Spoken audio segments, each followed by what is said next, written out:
우리로 보고 믿게 할지어다. 함께 매달린 강도들이 뭐라고 예수님을 욕했냐면, 지금 십자가에서 내려와 우리로 보고 믿게 할지어다. 그러니까 지금 이들이 믿음을 말하는 것 같은데, 이들이 뭐라고 예수님에게 요구를 하냐면, 당신이 십자가에 내려오는 것을 우리가 보고 우리가 믿게 할지어다. 이런 식으로 예수님에게 요구를 한 것입니다. 여러분, 이보다 더 교만하고 건방진 말은 있을 수가 없어요. 사람이 주님께 요구할 수 없는 것이 몇 가지가 있습니다. 첫째는 구원을 요구할 수 없습니다. 사람이 나를 구원해 달라라고 요청할 수는 있지만 나를 구원하라라고 요구할 수 없습니다. 사람이 하나님에게 아무것도 요구할 수 없지만 특별히 구원을 내가 믿고 구원을 받게 하라라고 요구해서 하나님이 들어주시는 것이 아니에요. 그것은 사람이 권리가 있다는 것을 의미하는데, 사람이, 죄인이 무슨 권리가 있어서 하나님에게 나를 구원할지어다 라고 요구할 수 있겠습니까? 그럴 권리가 있는 사람은 아무도 없습니다. 그리고 두 번째로 요구할 수 없는 것은 나를 믿게 할 것을 요구할 수 없습니다. 본문에서 이 강도들이 뭐라고 요구합니까? 나를 믿게 할지어다. 우리로 보고 믿게 할지어다. 믿게 할 것을 우리가 요구할 수 없습니다. 우리가 믿고 싶습니다 라고 말할 수는 있어요. 믿도록 도와주십시오라고 구할 수는 있어요. 그러나 하나님에게 나를 믿게 하시오 이렇게 요구할 수는 없습니다. 이걸 우리가 이해하기 위해서는 지혜가 필요합니다. 주님이 내가 믿느냐라고 물어보실 때 만일 우리가 믿었으면 합니다, 그 대답도 예수님을 기쁘시게 하지 못합니다. 믿었으면 좋겠습니다, 그것도 주님을 기쁘게 하는 말이 아니에요. 믿음으로 말미암지 않고는 하나님을 기쁘시게 할 수 없다 그랬어요. 그러므로 내가 믿습니다라는 고백이 아닌 한은 주님을 기쁘시게 하지 못합니다. 믿고 싶습니다, 그 말은 아직 안 믿는다는 얘기예요. 믿었으면 좋겠습니다, 당연한 얘기죠. 그걸 말이라고 합니까? 당연히 믿으면 좋지요. 그러나 그 말은 아직 안 믿는다는 얘기예요. 그러므로 사람이 소도 비빌 언덕이 있어야 된다고, 겨자씨만한 믿음이라도 있으면 그것을 가지고 주님 믿나이다, 나의 믿음 없는 것을 도와주소서라고 기도할 수는 있지만, 내가 아직은 안 믿지만 하나님이 나에게 믿을 만한 증거를 주면 내가 믿겠습니다 이렇게 요구할 수 있는 것이 아니에요. 만일 사람이 하나님께 나를 믿게 할지어다라고 요구할 수 있다면 세상에 안 믿는 사람 없을 것입니다. 그러나 주님은 그런 식으로 역사하시지 않습니다. 도대체 사람이 어떤 증거를 봐야 믿을 수 있다는 얘기입니까? 홍해바다가 갈라지는 것을 이스라엘 백성들이 보고 40년 동안 만나를 내려주시는 것을 경험했는데도 불구하고 금송아지를 섬긴 사람들이 있었다면 도대체 사람이 얼마나 많은 기적을 봐야 믿을 수 있다는 얘기입니까? 예수님의 많은 이적을 보고도 예수님을 비판하는 사람들이 있었습니다. 그러니까 적은 표적을 보고도 믿는 사람이 있지만 아무리 믿을 만한 증거를 보여주어도 안 믿는 사람이 있습니다. 그러므로 사람이 믿느냐 안 믿느냐 하는 것은 얼마나 믿을 만한 이유를 많이 경험했느냐에 좌우되는 것이 아니에요. 예수님의 제자들이 처음 예수님을 따르게 됐을 때 주님이 작은 것을 통하여 당신의 영광을 그들에게 보여주셨습니다.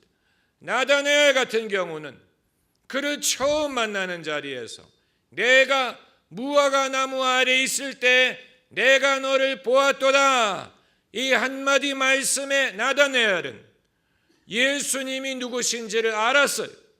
그래서 나의 주, 나의 하나님 하면서 그때부터 예수님을 따르기 시작했습니다. 나다나엘의 경우에는 예수님의 말씀 한마디를 통하여 예수님을 믿을 만한 충분한 증거가 있다고 본 것입니다. 그리고 예수님이 제자들을 데리고 가나의 혼인잔치에 가셨을 때 아주 조용하게 물을 포도주로 바꾸셨지요. 사실 그것은 몇 사람밖에는 알 수 없는 아주 조용한 표적이었는데 그때에도 예수님이 당신의 영광을 제자들에게 나타내시니라고 했습니다. 그 말은 아는 사람은 그것을 통하여 예수님의 영광을 볼 수 있었다는 얘기. 그 이외에 혼인잔치에 온 손님들은 그 포도주가 어디에서 난 줄 모르고 다만 다른 사람은 좋은 포도주를 먼저 내고 사람이 취하면 나쁜 포도주를 내는데 너희는 좋은 포도주를 나중까지 남겼도다, 이렇게만 말했지 그것이 어떻게 만들어진 것인지는 알지 못했는데 예수님의 제자들만이 그 조용한 사건을 통하여 예수님의 영광을 볼 수 있었다라는 얘기입니다. 그러니까 주님은 겸손한 자, 온유한 자, 선택받은 자, 구원받을 자들에게는 적은 사건을 통해서도 얼마든지 회개할 수 있고 얼마든지 깨달음을 얻을 수 있고 얼마든지 믿음에 이를 수 있지만 미련한 자, 강팍한 자는 아무리 큰 표적을 보여주어도 늘 의심하고 늘 왜곡되게 생각하고 늘 안 믿을 이유를 찾으려고 합니다. 그러니까 사람이 하나님 앞에 서게 될 때 그때 가서 하나님에게 주님, 왜 나에게 더 충분히 믿을 만한 증거를 주지 않았습니까? 라고 주님께 대답할 사람이 없고 도리어 주님께서 왜 남들은 똑같은 상황에서 믿었는데 너는 믿지 않았느냐라고 물으실 것이고 우리는 주님의 질문에 입이 10개라도 대답할 말이 없을 것입니다. 똑같은 것을 경험하고도 믿는 사람이 있고 안 믿는 사람이 있습니다. 똑같은 기적을 보고도 주여 내가 주님을 믿나이다 라는 사람이 있고 예수님이 안식일의 병자를 고치는도다 라고 핍박하는 사람이 있었습니다. 그러므로 이 성경 어디에도 이처럼 나를 믿게 할지어다 라고 요구해서 믿음을 가진 사람이 없습니다. 성경 어디에 봐도 그런 사람을 찾을 수가 없고 오늘날도 마찬가지. 사람이 하나님에게 주먹을 휘두르고 무엇을 요구하고 이런 식으로 할 수 있는 것, 그 마음 자체가 이미 강팍하고 그 마음이 완악하다는 것을 보여주는 것입니다. 우리가 하나님과 대화할 수 있고 하나님과 변론할 수 있습니다. Come, let us reason together. 오라, 우리가 변론하자라는 말씀을 하셨습니다. 사람이 얼마든지 하나님과 변론할 수 있습니다. 예수님이 나이 12살에 성전에 들어가서 박사들과 묻기도 하고 또 대답하고 대화하신 것처럼 얼마든지 하나님의 진리에 대하여, 하나님의 섭리에 대하여 얼마든지 여쭤볼 수 있고, 하나님의 답변을 듣고 얼마든지 사람이 하나님과 이런 것에 대해서 변론할 수 있지만, 그것과 따지는 것은 별개의 문제, 하나님에게 주먹을 휘두르고 요구하는 것은 별개의 문제. 왜 나에게는 복을 주지 않았느냐라든가, 왜 나에게는 달란트를 이거밖에 주지 않았느냐라든가, 왜 나에게는 은사를 더 많이 주지 않았느냐라든가, 왜 하나님이 저 사람은 사랑하고 나는 안 사랑하느냐라든가, 이런 식으로 질문하는 것 자체가 하나님을 불신하는 것이요, 하나님을 왜곡하는 것이요, 하나님을 성품을 왜곡해서 하나님의 영광을 부인하는 것입니다. 우리는 그런 식으로 하나님에게 질문할 수 있는 권리가 없습니다. 왜 누구에게는 10달란트를 주고 왜 나에게는 5달란트밖에 안 주었느냐? 그건 하나님 마음이에요. 그건 하나님의 섭리에 의한 것입니다. 모든 사람이 다 똑같은 분량의 달란트를 받는 것이 아니에요. 우리가 다 남자로 태어날 수 있는 것도 아니고, 다 여자로 태어나는 것도 아니고, 다 똑같은 지혜나 똑같은 조건을 갖고 태어나는 것이 아닙니다. 그 사실은 삼척동자도 알 수 있는 상식적인 것입니다. 그런데 사람이 나이가 들어서 깨달음을 얻을 만한 나이가 됐는데도 불구하고 여전히 이러한 기본적인 것에 대하여 하나님과 화목하지 못하고 여전히 불평한다면, 그것은 하나님 앞에서의 불손함을 말하기 앞서서 인생에 대한 지혜를 갖지 못한 것입니다. 인생에 대한 지혜를 갖지 못한 것입니다. 그러므로 그런 식으로 하나님에게 대꾸하는 사람에 대해서는 하나님도 답을 하시지 않습니다. 왜냐하면 그런 대화에 휘말려 들어가는 것을 하나님은 기뻐하지 않습니다. 그런 사람은 회개를 하고 자신을 낮추고 온유한 마음을 가지고, 그리고 이미 성경 말씀과 자신의 경험을 위하여 하나님이 드러내신 당신의 지혜를 쫓아서 지혜롭게 생각하는 법을 배워야 됩니다. 우리가 성경 구절을 한 구절 찾아봅시다. 로마서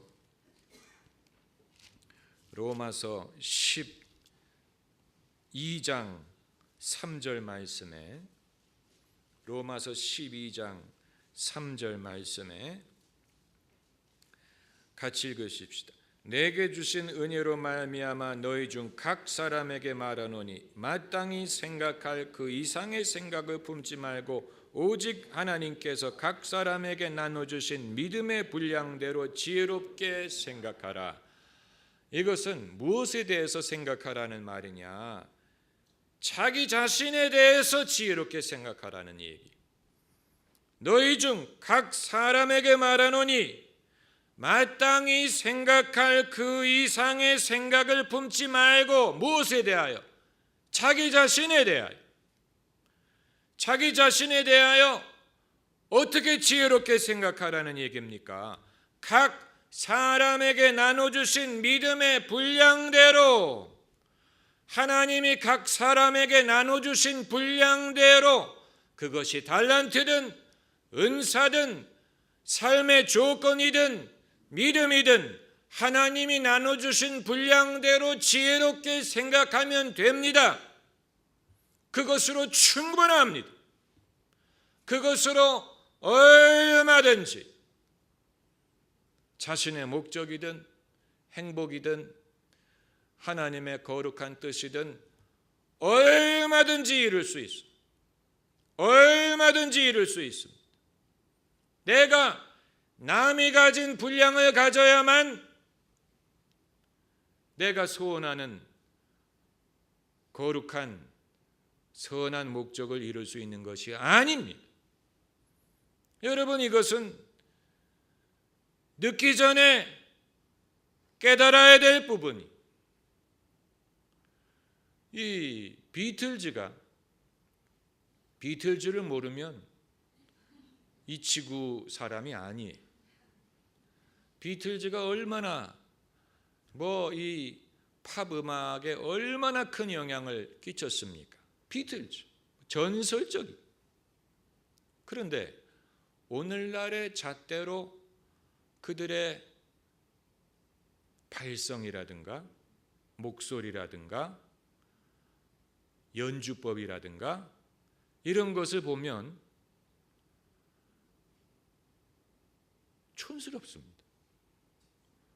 드럼 치는 법이라든가 기타 치는 법이라든가 발성법이라든가 오늘의 잣대, 오늘날 우리가 많은 아티스트들을 겪어보고 그들의 음악성을 보고 그리고 60년대 비틀즈의 음악을 보면 저 때는 어떻게 저렇게 해서 세계적인 스타가 됐을까 약간 의아할 정도로. 그러나 여러분, 그들이 목소리라든가 무슨 악기 연주법이라든가 이런 면으로 지금 우리의 잣대로 정말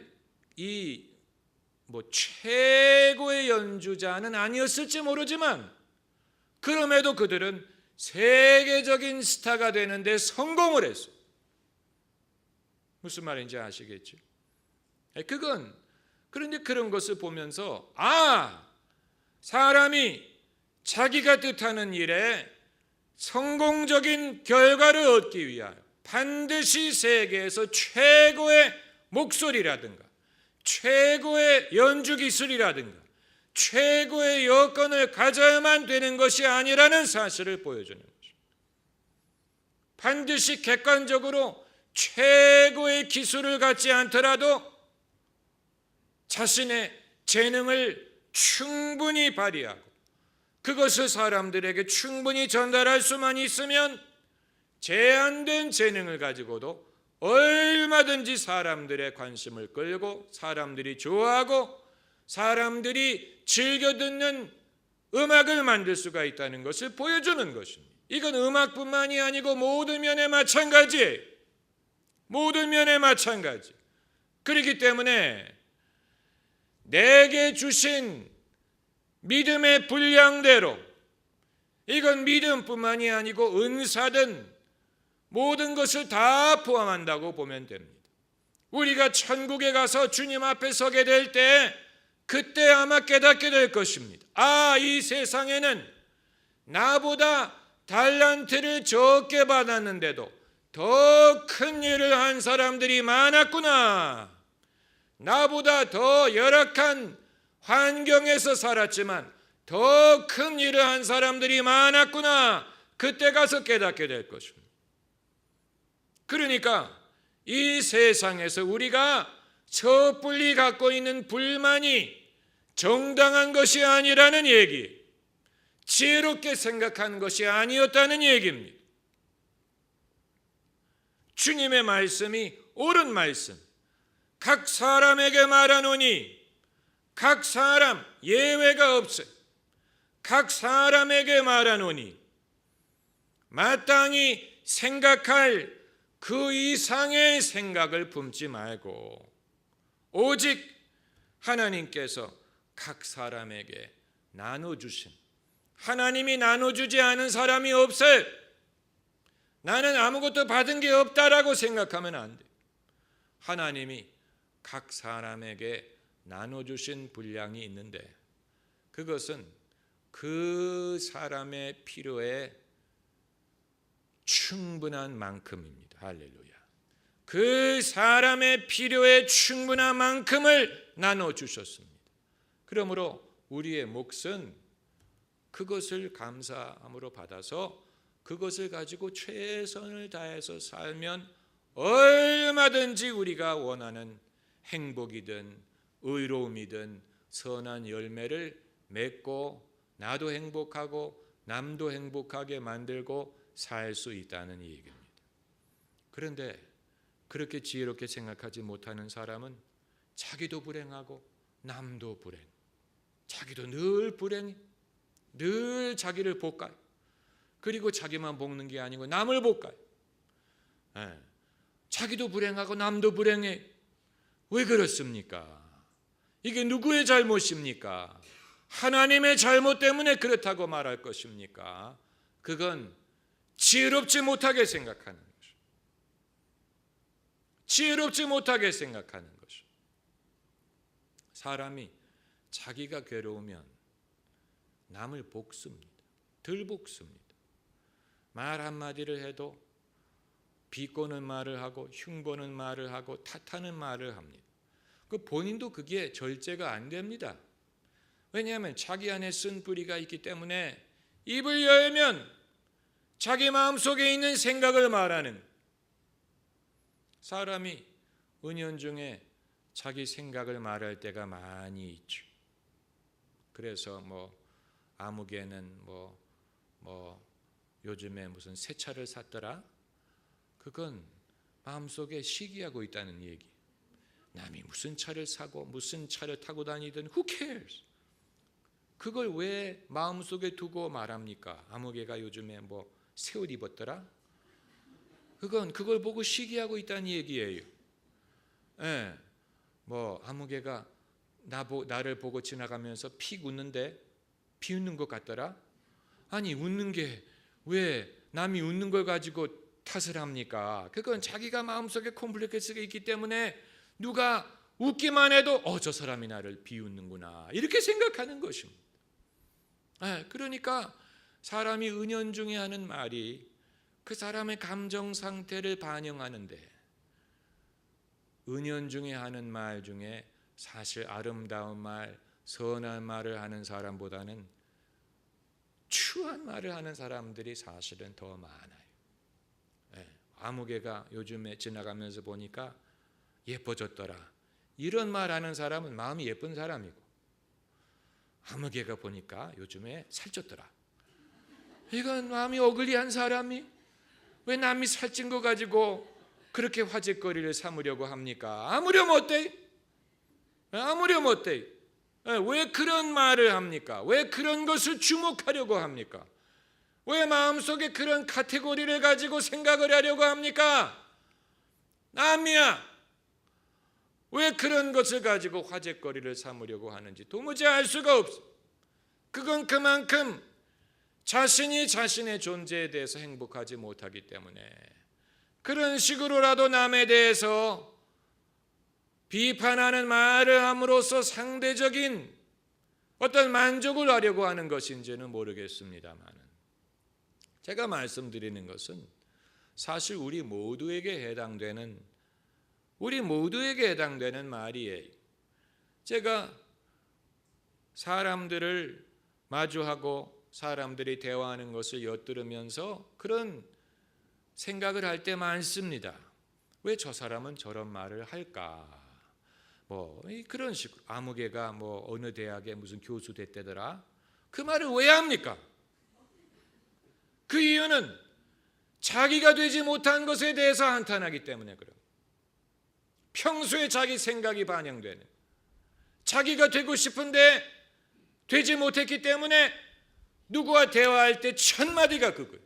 아무개가 어느 교회 무슨 강사 됐대더라? 어느 학교 강사 됐대더라? 물론 그게 어떤 뉴스처럼 그냥 지나간 소식을 전하는 것이라면 모르겠지만, 그러나 사람이 침묵하다가 누구를 만나서 처음 말을 꺼낼 때 그런 말을 하는 것은 의미심장한 것입니다. 하고 싶었던 말을 하는 것입니다. 마음에 담아두었던 말을 하는 것입니다. 그럼 목사님, 그런 생각을 하면 안 된다는 얘기입니까? 그건 아니지만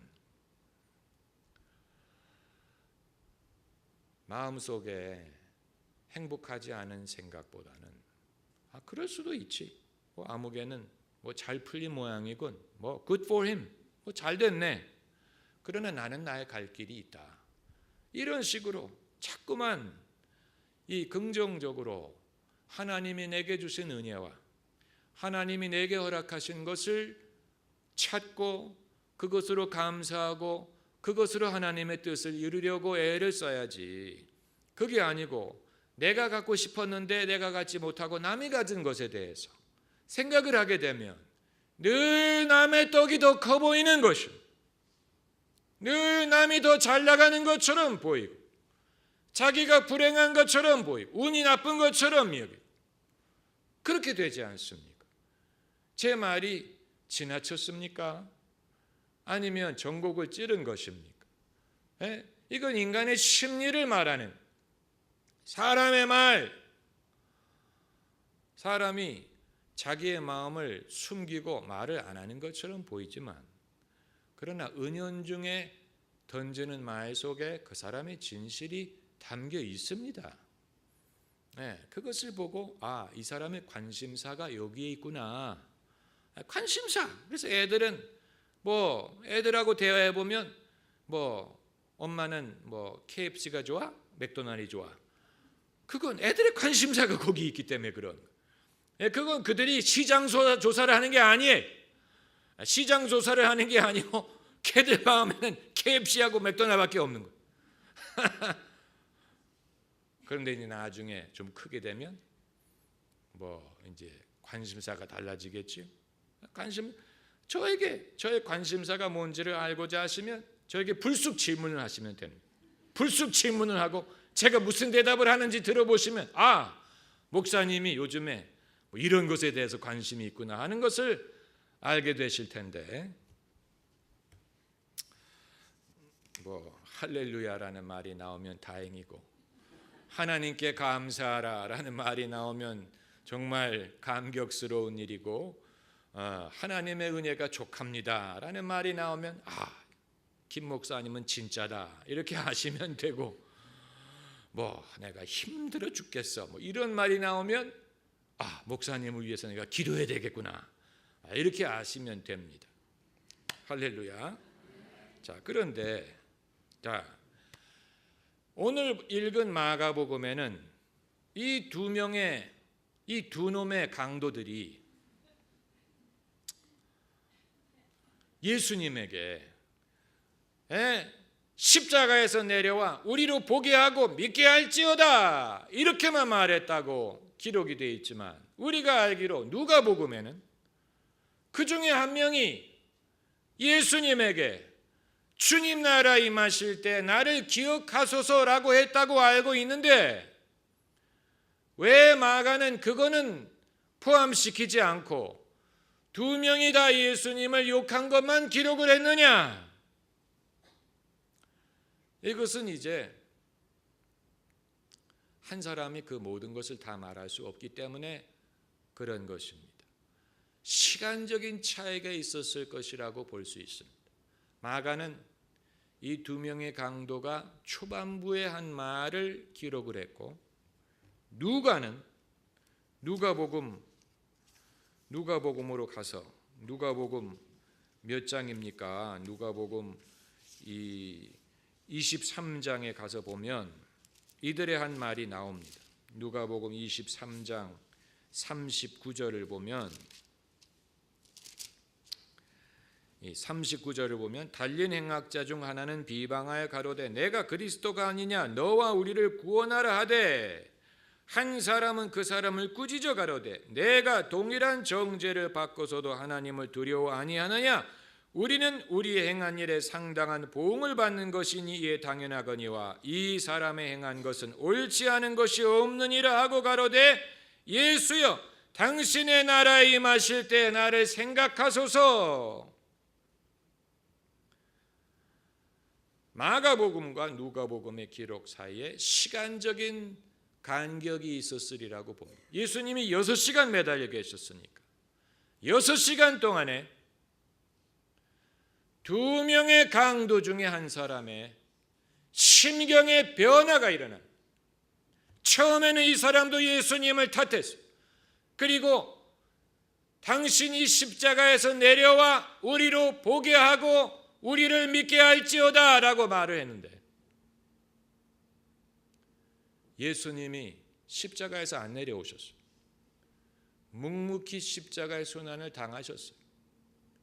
그것을 지켜보노라니까 둘 중에 한 사람의 심경의 변화가 일어나기 시작했어요. 그래서 예수님이 고난을 묵묵히 감당하시는 것을 보고 믿음이 생기기 시작합니다. 처음에는 이 사람도 주님이 이 고난을 뿌리치고 당신을 구원하면 그러면 내가 보고 믿겠지라고 생각을 했는데 예수님이 그렇게 하지 않고 고난을 묵묵히 감당하시는 것을 보노라니까 오히려 그것을 통해서 믿음을 갖게 되었다는 얘기예요. 여러분, 여기에 중요한 성경의 진리가 있습니다. 하나님의 지혜나 능력이 반드시 고난을 피하는 데를 통해서 나타나는 게 아니고 고난을 감당하는 데에서 나타납니다. 거기에 하나님의 지혜와 능력이 나타납니다. 우리는 고난을 피하는 데에만 능력이 있다고 생각할 수 있어요.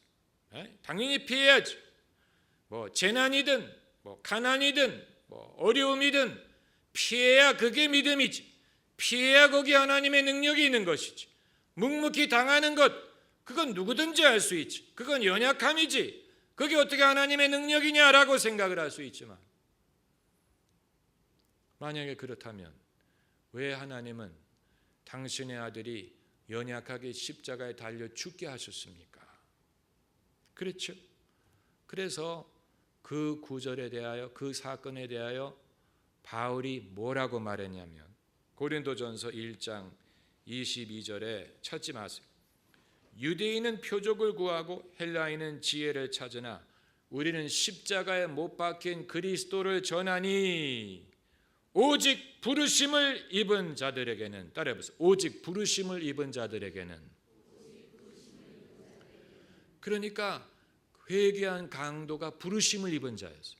그래서 부르심을 입은 자들에게는 유대인이나 헬라인이나 그리스도의 십자가는 하나님의 능력이요 하나님의 지혜니라. 놀라운 말씀.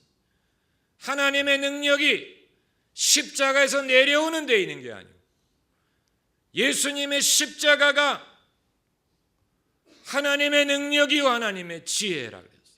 누구에게? 부르심을 받은 자에게. 부르심을 받은 자에게. 이 강도가 남도 놀랐지만 제일 많이 놀란 사람은 아마 본인이었을 것입니다. 나에게 이런 변화가 일어나다니.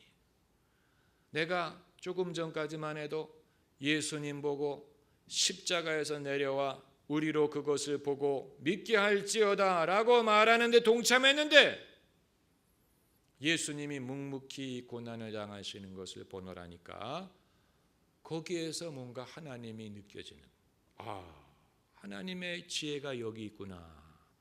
그게 깨달아지는. 그래서 남들도 놀랐지만 본인이 제일 놀랐을 것입니다. 자신의 심경의 변화에 대하여. 놀랍다. 하나님이 여기 없는 줄 알았는데 하나님이 여기 계시는구나. 놀라운 변화가 일어났어요. 여러분, 세상이 바뀌기를 요구하다가 자신이 바뀌었습니다. 여러분, 이것처럼 큰 축복이 없고 이것처럼 큰 은혜가 없는 것입니다. 할렐루야. 기도하십시다.